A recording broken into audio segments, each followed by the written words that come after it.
মায়ের একবার দুধের দাম কাটিয়া গায়ের চাপ পাপোশ বানাইয়া ঋণের সুদ হবে না। এমন দরদি ভবে কেউ হবে না আমার মা গো, এমন দরদি ভবে কেউ হবে না আমার মা গো। কথা বলেন ঠিক কিনা?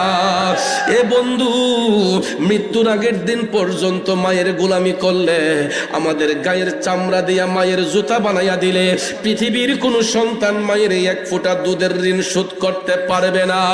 কিন্তু বর্তমান সমাজের মধ্যে আমরা দেখতে পাই অনেক সন্তান টাকা পয়সা নিয়ে মার সাথে হিসাব করে, বাবার সাথে হিসাব করে।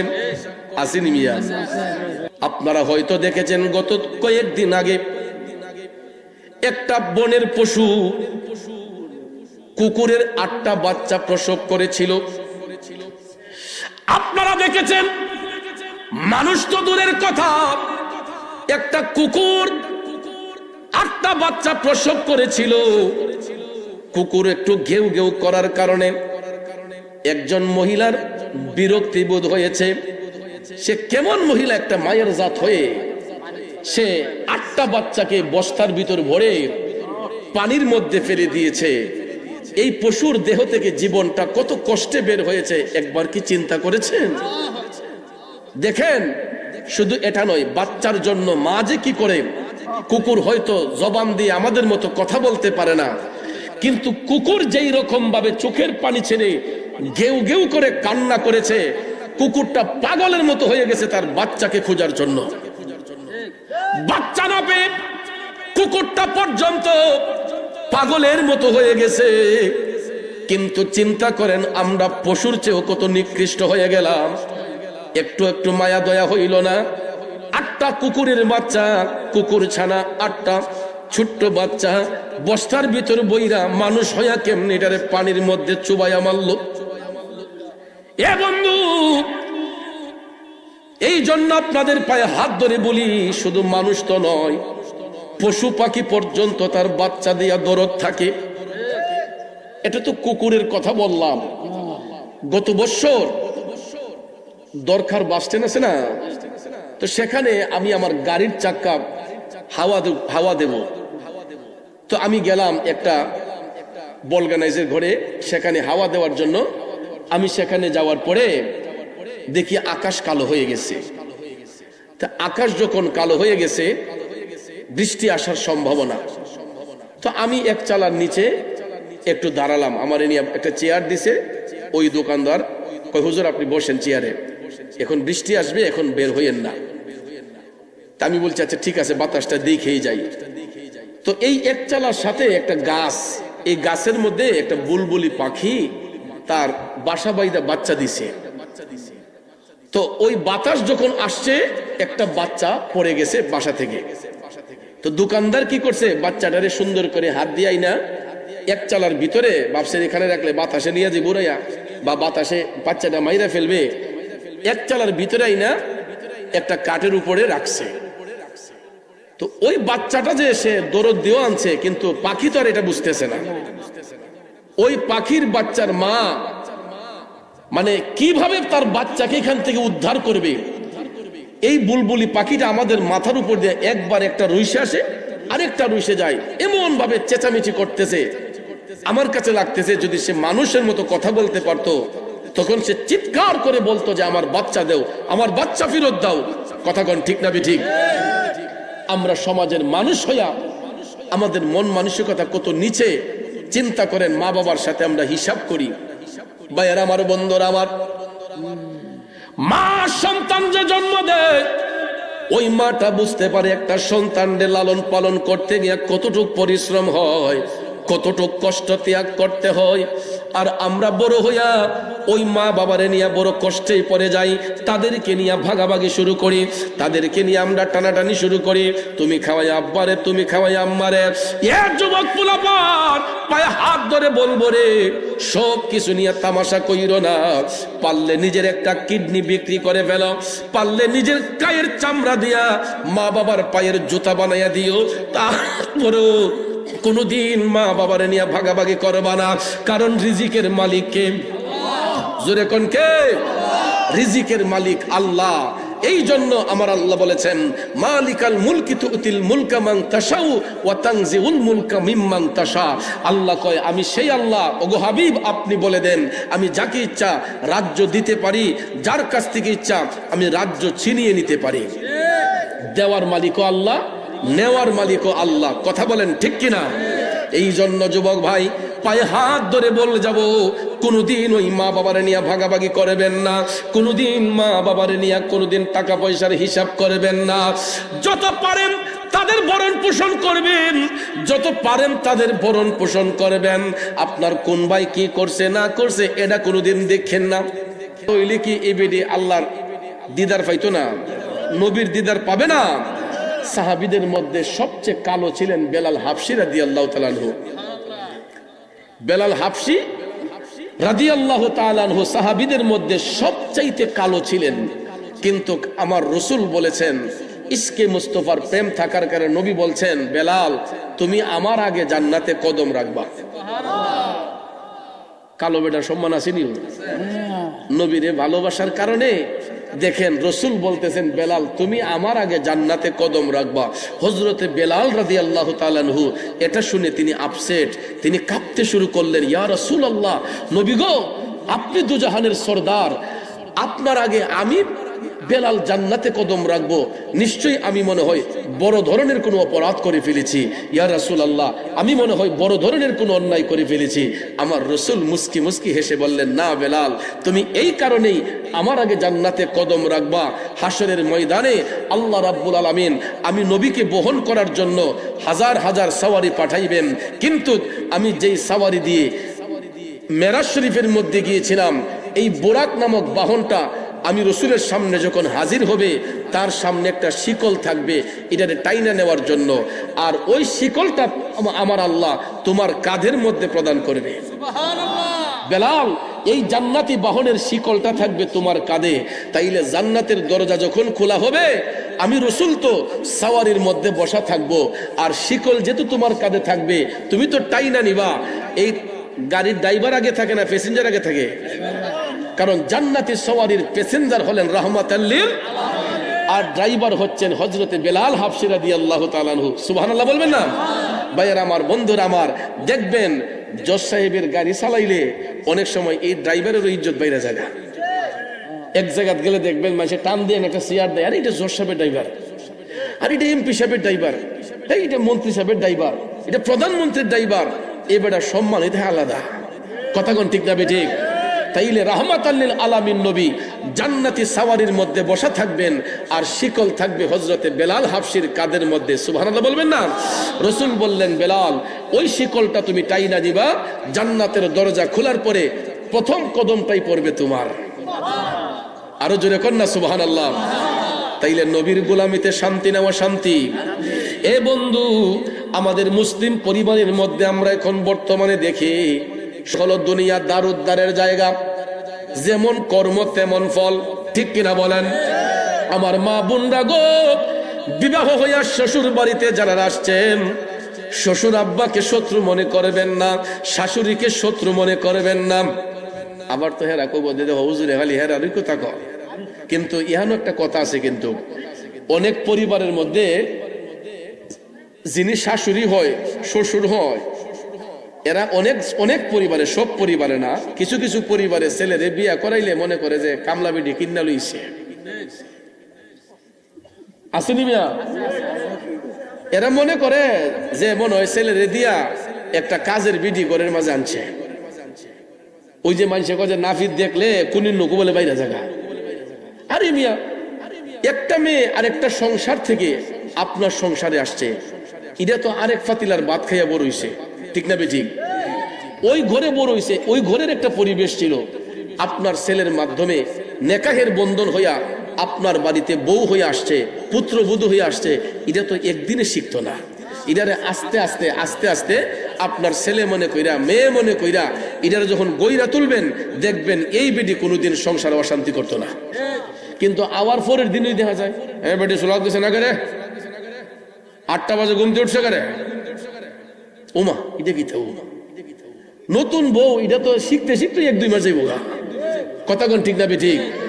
ভালোবাসা দিয়া, দরদ দিয়া ছেলের বউদেরকে ইজ্জত দিবেন, মায়া করবেন, স্নেহ করবেন। দেখবেন এই ছেলের বউ কোনোদিন শ্বশুরের সাথে বিয়াদবি করবে না, শাশুড়ির সাথে বিয়াদবি করবে না। আর আমার মা বোনদের পায়ে হাত রেখে বলবো, যারা বিবাহের পরে শ্বশুর বাড়িতে আসছেন, শ্বশুরকে নিজের বাবার মতো শ্রদ্ধা করবেন, শাশুড়ি আম্মাকে নিজের মার মতো শ্রদ্ধা করবেন। দেখবেন ওই পরিবারে কোনোদিন অশান্তি হবে না। কথা বলেন ঠিক কিনা? এই জন্য যুবক ভাইয়ারা আমার, লম্বা কথা বলবো না, আমার রাসূল বলেছেন পৃথিবীর সন্তানেরা মৃত্যুর আগের দিন পর্যন্ত মায়ের গোলামি করলেও একটা সন্তানও মায়ের 1 ফোঁটা দুধের ঋণ শোধ করতে পারবে না। আমরা মায়ের কাছে চিরঋণী, আমরা মায়ের কাছে চিরঋণী। এই জন্য অনেক ওলি আব্দাল গাউস কুতুবরা এইরকম চিন্তা ভাবনা কইরা দেখছে, মায়ের সেবা ছাড়া মৌলার নৈকট্য হাসিল করা যায় না। ওয়াইসাল কারণীর আলোচনা আমার ইউটিউবের মধ্যে এত ভাইরাল হইছে, আমি যেই দিকে যাই সেই দিকে গেলে কই হুজুর ওয়াইসাল কারণীর কিছু কথা বলেন, হুজুর ওয়াসকুরুনির প্রেমের কাহিনীটা বলেন। বন্ধুরা আমার, বাবাজিরা, আমি অনেক জায়গায় বলি, অনেক জায়গায় বলি না, কারণ একটা আলোচনা বারবার করলে অনেকে মনে করে হুজুর মনে হয় এই আলোচনা ছাড়া অন্য কিছু পারে না। কিন্তু ভাইয়ের আমার, কথা প্রসঙ্গে যেহেতু আসছে, ওয়াইসাল কারণী তিনি আমার নবীর দিদার লাভ করেছেন একমাত্র মায়ের সেবার কারণে। মার সেবা করার কারণে রাসূল বলেছেন, ওয়াইসাল কারণী তোমার আর মদিনা শরীফ আসতে হবে না, তুমি তোমার বৃদ্ধা মায়ের সেবা করো, আমি রাসূল আয়েশা তোমারে দেখা দিয়ে যাব। ও আশিকুন কা ঈসা বনে হযরত ওয়াইসাল करनी बने, पाया नबी को एक दात पर उनको 32 घराना खुल गई। इश्क नबी दिल में पैदा करो, क्या रसूल खुदा को भूल गई। রবিকে যদি ভালোবাসো বন্ধু, মা বাবার খেদমতের মধ্যে মাশগুল হয়ে যাও। আর আমার নবী বলছেন, যেই সন্তানগুলা মায়ের সাথে বিয়াদবি করে, যেই সন্তানগুলা বাবার দিলে আঘাত দেয়, এদের স্থানটা কোন জায়গায় হয়? আমার রাসূল মেরাজ শরীফে যাওয়ার সময় আপন চোখ মোবারক দিয়ে দেখেছেন। কষ্ট হইতেছে এই কথাটা কি বলবো? আমার নবী মেরাজ শরীফে যাওয়ার সময় প্রথম আসমানে যখন গেলেন, বাবা আদম সফিউল্লাহর সঙ্গে সাক্ষাৎ। তিনি আমার নবীকে অভ্যর্থনা জানালেন। আমার আল্লাহ জান্নাত এবং জাহান্নাম দেখার পারমিশন দিলেন। জিবরাইল আলাইহিস সালাম কয়, নবী গো, আল্লাহ রাব্বুল আলামিন আপনার জন্য জান্নাত এবং জাহান্নাম সুসজ্জিত করে রেখেছেন। আপনি চাইলে আগে জান্নাত দেখতে পারেন, আপনি চাইলে আগে জাহান্নামটাও দেখতে পারেন। আমার নবী ডাক দিয়ে কয়, জিবরাইল, আমি জান্নাত দেখব পরে, আগে জাহান্নামের অবস্থাটা আমি দেখতে চাই। আমার নবীজি জান্নাত দেখবেন পরে, জাহান্নাম দেখার ইচ্ছে পোষণ করলেন আগে। বন্ধুরে, জাহান্নাম দেখতে যাই আমার নবী প্রথমে যখন জাহান্নামে প্রবেশ করলেন, জাহান্নামের গেইটের ফেরেশতা আমার নবীরে অভ্যর্থনা জানাইল। জাহান্নামে প্রবেশ করার সাথে সাথে আমার রাসূল দেখেন দুর্গন্ধ পাওয়া যায়। নাউজুবিল্লাহ বলেন। জাহান্নামে সুগন্ধ না দুর্গন্ধ? জাহান্নামে প্রবেশ করেই রাসূল দুর্গন্ধ পাইলেন। হঠাৎ করে আমার রাসূল জাহান্নামের ডান পাশে তাকাইয়া দেখতেছেন, বিদ্রুপের মতো কান্নার শব্দ শোনা যায়।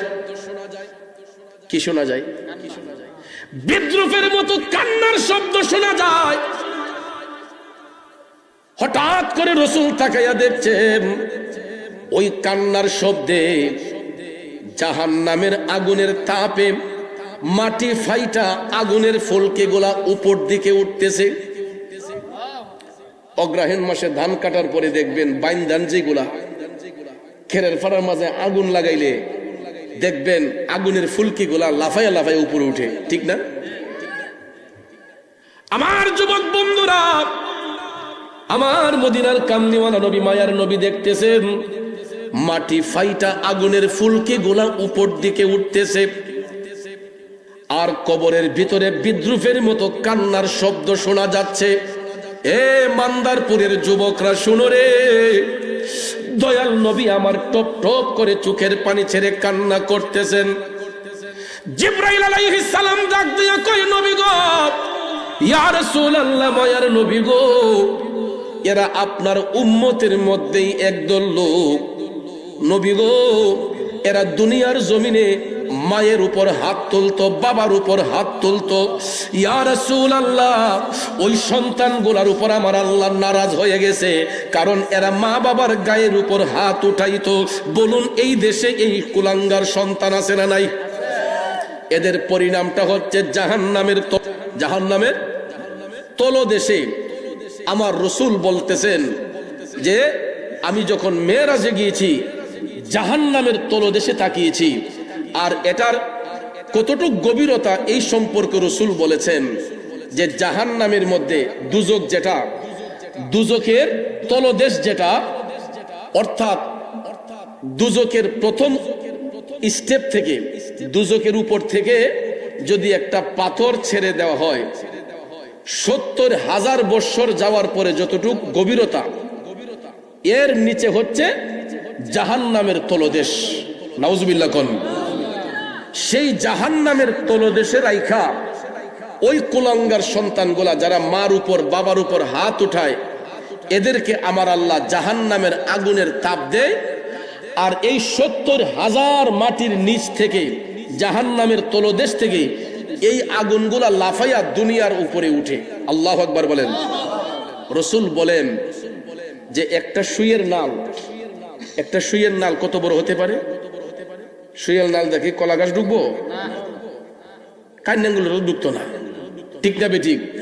একটা বড় শলাও ঢুকবে না। রাসূল বলেন সুইয়ের নাল দিয়া যদি জাহান্নামের আগুনের তাপ একটুখানি দুনিয়াতে ছাড়া হয়, তাহলে দুনিয়ার মানুষ জ্বলে পড়ে সারখার হয়ে যাবে। নাউজুবিল্লাহ কোন।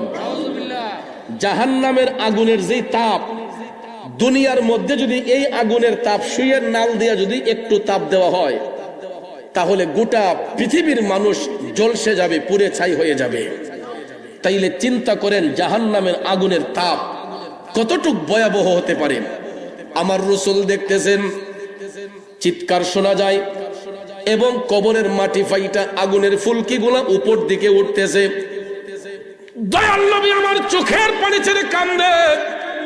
জিবরাইল আলাইহিস সালাম ডাক দিয়া কয়, নবী গো, এরা আপনার উম্মতের মধ্যে একদল লোক, এরা দুনিয়ার মধ্যে তাদের মার উপর হাত উঠাইতো, বাবার উপর হাত উঠাইতো। এই জন্য আমার আল্লাহ তাদের উপর নারাজ হইয়া এদেরকে জাহান্নামের তলদেশে পাঠাইয়া কিয়ামত পর্যন্ত আমার আল্লাহ এদেরকে জাহান্নামের আগুন দিয়া জ্বালাইবে, আর এরা কিয়ামত পর্যন্ত এই আগুনের তাপে চিৎকার করবে। জিবরাইল বলতেছে, নবী গো, ওই জাহান্নামী ব্যক্তিগুলা তারা যেই কবরের ভিতরে জাহান্নামের তলদেশে যে চিৎকার করে, ওই চিৎকারটা যদি দুনিয়ার মানুষগুলা শুনতো, তাইলে এরা সাথে সাথে অজ্ঞান হইয়া যাইতো, বেহুশ হইয়া যাইতো। এই জাহান্নামীদের চিৎকার যদি দুনিয়াবাসীরা শুনতো, তাইলে পৃথিবীর পূর্ব প্রান্ত থেকে পশ্চিম প্রান্ত পর্যন্ত মানুষগুলা শুনতে পেত, এবং এই কান্নার শব্দে এরা অজ্ঞান হয়ে যেত, বেহুশ হইয়া যাইত। ভাইয়ের আমার, মা বাবার দিলের মধ্যে কষ্ট দিলে এই পরিমাণ আঘাত আল্লাহ তাআলা জাহান্নামী কুলাঙ্গার সন্তানদেরকে দান করে। তাইলে বলুন, আমরা আমাদের মাতা পিতার সহিত সদ্ব্যবহার করব নাকি দুর্ব্যবহার করব? সদ্ব্যবহার না দুর্ব্যবহার? এই জন্য আশেক কয়, প্রেমিক কয়, মা তুমি আমার আগে যেও না গুমরে, মা তুমি আমার আগে যেও না গুমরে। আমি কেমন করে দেব মাটি তোমার কবরে, আমি কেমন করে দেব মাটি তোমার কবরে, মা তুমি আমার আগে যেও না গুমরে, মা তুমি আমার আগে যেও না গুমরে। এ বন্ধু, নেককার সন্তান যারা হয়, মুমিন ব্যক্তি যারা হয়, এরা দেখবেন মাতা পিতার খেদমতদারি হয়। আর ওই সন্তানগুলা প্রায় সময় আমি দেখি আমার মসজিদে যাইয়া, মাহফিলে যাইয়া আমার কানের কাছে গিয়া কয়, হুজুর আমার আব্বার জন্য দোয়া কইরেন, আমার আম্মার জন্য দোয়া কইরেন, হুজুর আমার আব্বা অসুস্থ, হুজুর আমার আম্মা অসুস্থ, হুজুর আমার আব্বা দুনিয়াতে নাই, আমার আম্মা দুনিয়াতে নাই। সন্তানগুলা চোখের পানি ছেড়ে ছেড়ে মা বাবার জন্য দোয়া চায়। ওই সন্তানগুলাই হলো নেক সন্তান, যেই মা বাবা চলে যাবার পরে সন্তানগুলা মা বাবার আত্মার মাগফিরাতের জন্য চোখের পানি চাইরা কান্দে আর আল্লাহরে কয়, ওয়াকুর বিরহামহুমা কামা রব্বায়ানি সগীরা। আল্লাহ গো, আমার মা বাবার উপর তুমি রহম হইয়া যাও, দয়াশীল হইয়া যাও। যেমনি ভাবে আমার মা বাবা ছোট্টবেলা আমি সন্তানকে লালন পালন করেছে, আদর সোহাগ করেছে, আল্লাহ আমি কচি শিশুর মতো আমার মা বাবার তুমি লালন পালন করো। তাফসিরে রুহুল বয়ান এই আয়াতে পাকের তাফসির করতে গিয়া বলেছে, সন্তান যখন চোখের পানি ছাইরা মা বাবার আত্মার মাগফিরাত কামনা করে, ওই সন্তানের চোখের পানিটা জমিনে পড়ার আগেই আমার আল্লাহ তার মা বাবা রুহের উপর খুশি হইয়া যায়। চিল্লায়া বলেন সুবহানাল্লাহ। এই জন্য কবি কয়, মায়ের মতো আপন জন, মায়ের মতো আপন জন ত্রিভুবনে নাই, মায়ের কদমের নিচে জান্নাত দিলেন খোদায়, মায়ের কদমের নিচে জান্নাত দিলেন খোদায়। কত আদর যত্ন করে লালন করলো মায়, এই দুনিয়ায় মায়ের মতো আপন কেহ নাই রে, আপন কেহ নাই, ঠিক না? দোনো জাহান আসান হবে, দোনো জাহান আসান হবে মায়ের সেবায়, মায়ের কদমের নিচে জান্নাত দিলেন খোদায়, মায়ের কদমের নিচে জান্নাত দিলেন খোদায়। মা ডাকটি কত মধুর জানে যে সবাই, মায়ের একটু আদরেতে কি যে শান্তি পাই রে, কি যে শান্তি পাই। কবুল হজের সওয়াব হয়, কি হজের, কি হজের, লক্ষ লক্ষ টাকা খরচ করে হাজী সাহেবরা মক্কা শরীফ যায়, মদিনা শরীফ যায়। এ মান্দারপুরের নবীর প্রেমিকেরা, এ মায়ের সন্তানেরা শুনো, লক্ষ লক্ষ টাকা খরচ করে হাজী সাহেবরা মক্কা শরীফ যায়, মদিনা শরীফ যায়। বড় হজ করতে গেলে বর্তমানে কমপক্ষে 6 লক্ষ থেকে 7 লাখ টাকা লাগে, ঠিক কিনা? মানলাম 7 লাখ টাকা আপনি খরচ করে মক্কা শরীফ গেলেন, মদিনা শরীফ গিয়া বাংলাদেশে আইসা হজির উমালদা মাথার দিয়া হাজী সাহেব কইতার বনি যে আমার হজ আল্লাহ কবুল কইরা লইছে, গ্যারান্টি আছে? এ নবীর প্রেমিকেরা লক্ষ লক্ষ টাকা খরচ কইরা মক্কা শরীফ ঘুরে আসলেন, মদিনা শরীফ ঘুরে আসলেন, কিন্তু ওই হজের কোনো গ্যারান্টি নাই। এই হজের কোনো গ্যারান্টি কেউ দিতে পারবে না, কিন্তু আমার রসুল একটা গ্যারান্টি দিয়েছেন। রসুল বলেছেন, কোন সন্তান যদি তার মায়ের চেহারার দিকে একবার, কয়বারও কোন সন্তান যদি তার মার চেহারার দিকে একবার মহব্বতের নজরে তাকায়, মায়ার নজরে তাকায়, মাটা কালো হোক, শ্যামবর্ণ হোক, উজ্জ্বল বর্ণ হোক, ফর্সা হোক, আমার রাসূল বলেন কোন সন্তান যদি মহব্বতের নজরে একবার তার মায়ের চেহারার দিকে তাকায়, আমার আল্লাহ ওই সন্তানের আমলে একটা কবুল হজের সওয়াব দান করবে। এই কথা শোনার সাথে সাথে নবীর সাহাবী ডাক দিয়ে বললেন, ইয়া রাসূলুল্লাহ, নবী গো, আমি যদি আমার মার চেহারার দিকে দৈনিক 10 বার তাকাই, আমার রাসূল ঘোষণা করেন 10টা কবুল হজের সওয়াব। সাহাবী ডাক দিলেন, ইয়া রাসূলুল্লাহ, নবী গো, আমি যদি আমার মার চেহারার দিকে দৈনিক 100 বার তাকাই, আমার রাসূল বললেন উম্মত 100টা কবুল হজের সওয়াব। সাহাবী ডাক দিয়া বলতেছেন, নবী গো, ওগো মায়ার নবীজি, আমি যদি এর চাইতে বেশি তাকাই, আমার নবী ডাক দিয়া কয়, উম্মত তুমি যত হাজার বার, যত কোটি বার তোমার মায়ের চেহারার দিকে মহব্বতের নজরে তাকাইবা, মায়ার নজরে তাকাইবা, আমার আল্লাহ তত হাজার কবুল হজের সওয়াব তুমি সন্তানের আমলের মধ্যে লিখে দিবে। দুই হাত তুলে বলেন আল্লাহু আকবার, আরেকটু জোরে বলেন ইয়া রাসূলুল্লাহ।